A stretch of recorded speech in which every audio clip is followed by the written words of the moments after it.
I am Dr. Allen, a psychologist who does not read minds.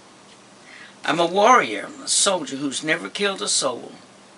I'm a writer who to date has published no book. I'm a tactician and technician who was fortunately instrumental in helping catch a couple of high-level spies. In June 2009, I was inducted into the United States Military Intelligence Corps Hall of Fame, and I've been in the theater. I did 4 seasons of Vagina Monologues in San Francisco. I've excelled in the sports field, but alas, alas.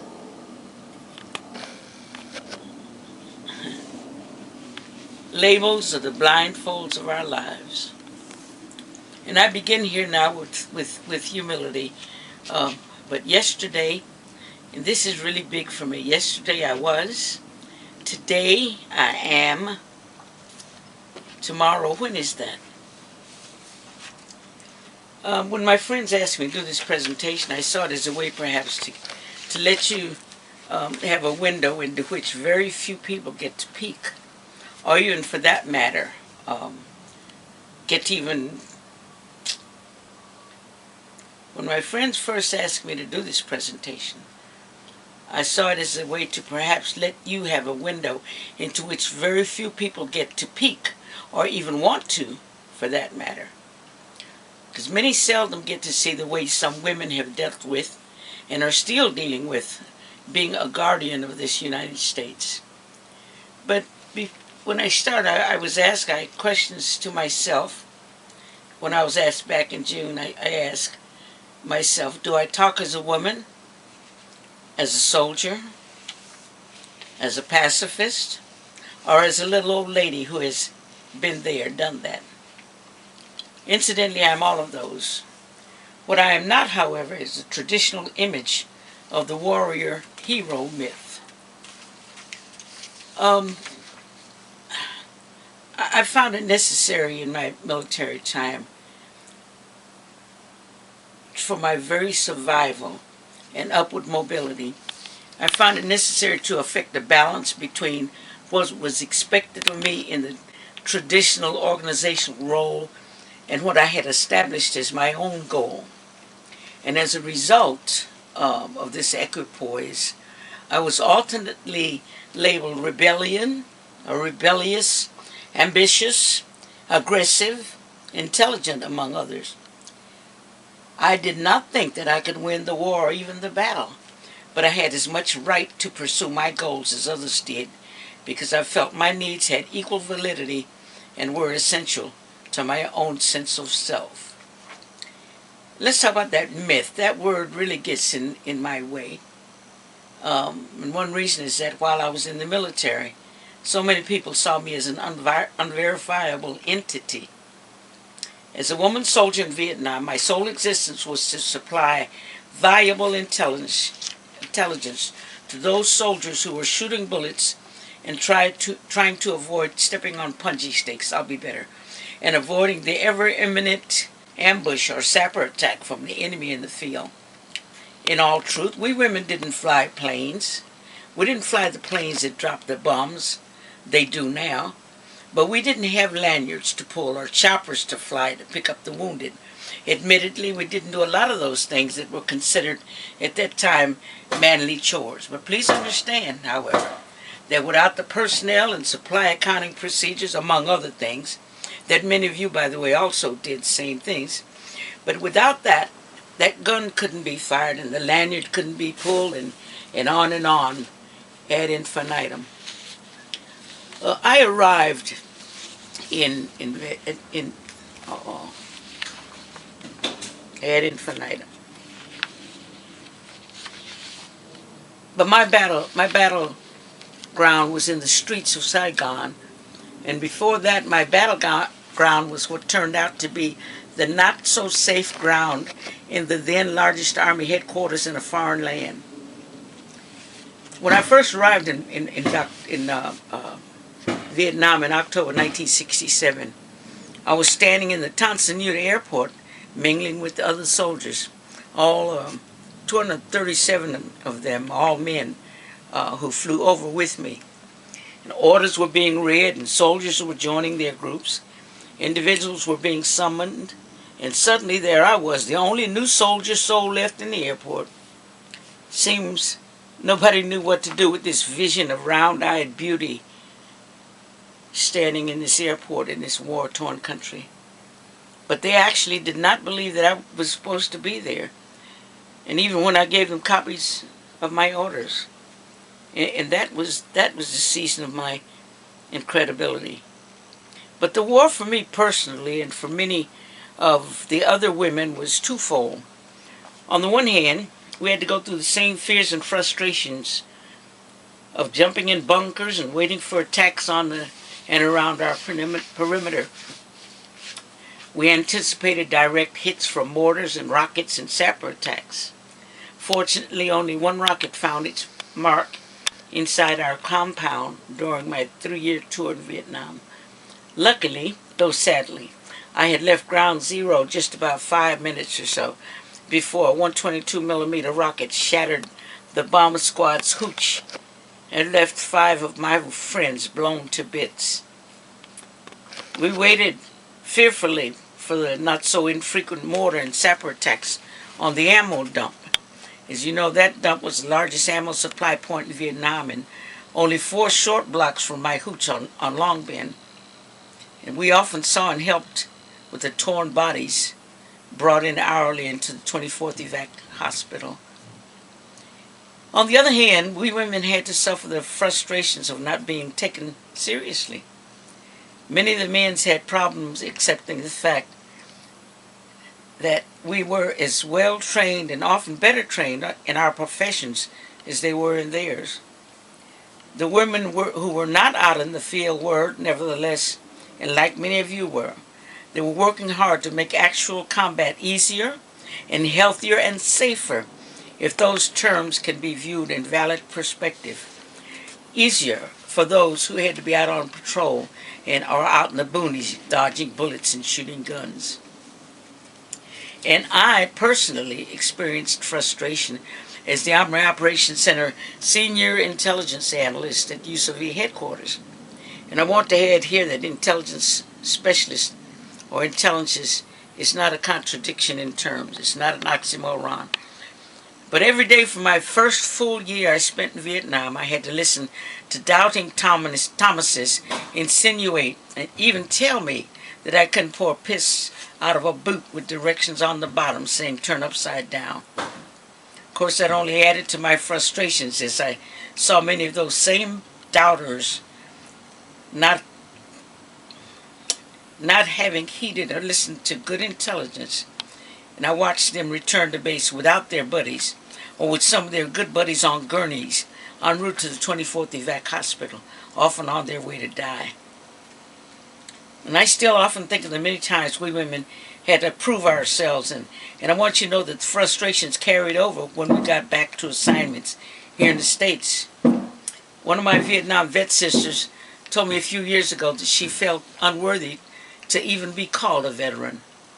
She said that only when the Gulf War was in swing that it just became a reality that Vietnam had actually happened to her. She said she didn't see all the atrocities, but what she did see was, as she put it, enough for me. And when I thought about my sister just now, it reminded me that Dennis asked me if I would share with you a piece I wrote just before I decided to and attended the very first reunion of the women Vietnam veterans back in 1999. The title is I Forgot. And keep in mind, this was just before my going to that reunion. The longer I wait for the reunion conference, the more I remember just how much I forgot. I forgot because of my road-blocked brain. My Vietnam time brain road had so many stopovers. I forgot the reason I went to Vietnam. I forgot for just a moment to thank God for my safe return from that combat zone. I forgot how I actually enjoyed working from sunup to sundown. Sometimes working for 18 or 22 hours a day was so rewarding. But I forgot how much it mattered whether a Viet Cong soldier was killed or whether it was an American soldier who lost his battle. Because all dead people are dead. I forgot how many of my acquaintances and a few of my friends left me at the office, never to return. Some were caught in ambush, some were wounded by sniper fire, and a 122mm rocket blew up the Huachuca 5 of my guys. And then some were wounded and never returned to my roadblock brain. And my Vietnam time brain road had so many stopovers. I forgot how many times I went to the bunker. It was supposed to get me out of harm's way. I forgot the time the CO had to come to my room, shake me awake, and remind me that whenever the incoming alarm sounded, I was go to the bunker. And I remembered to take my cigarettes and my bottle of Crown Royal, even though I forgot my flak jacket. I even forgot who brought me that fifth of Crown Royal every day. I forgot so much. I've even forgotten what I forgot. But wonder of wonders, I never forgot my friends. I know that those friendships were forged in the heat of battle. And I never forgot Grendel and Joanne and Mickey and Effie and Marion C. and Betty B. and Mary Jo and Betty T.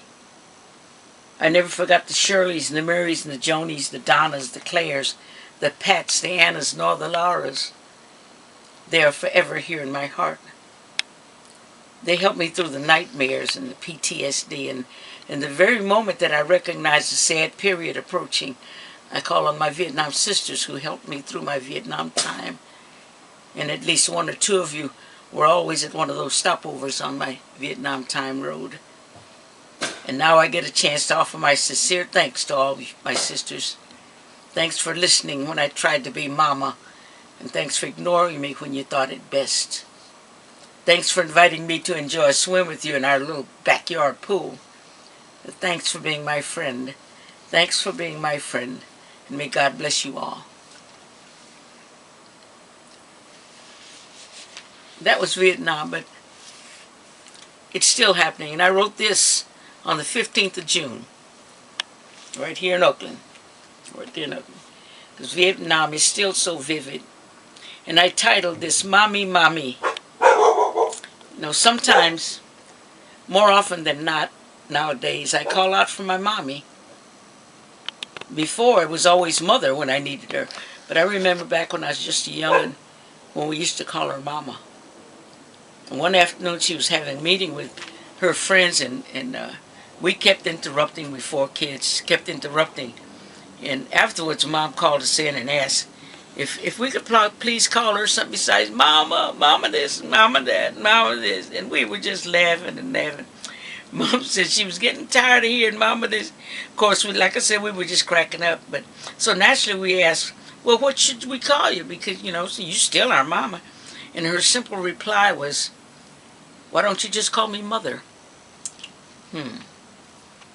But somehow, when anything makes me anxious or sad, whenever I'm in mind trouble, whenever I think about soldiers out there thanklessly fighting and dying, and when I see homeless sign-wearing vets on the freeway exits, in the bridge adits and exits, when I read the sad stories about the posthumous awarding of a Purple Heart to a World War II corporal who lost his leg in France back in 1944, and even when through media-generated information I find myself reliving some of those tragic moments and feelings and disappointments from my own war, I don't want to feel anymore. But my sleeping hours are all awake because my dreams are of war. I shoot people every night. And almost every night in my dreams I find myself enjoying the company of friends, and then with no warning I'm surrounded by uniformed warriors. And I can't even identify the enemy. All the faces are the same in my dream. Black and white and brown and yellow and sallow and mean and ugly and grimacing and grinning. And even though I shoot them, they never die. Some get up and point their guns at me and they shoot me. But even I don't die.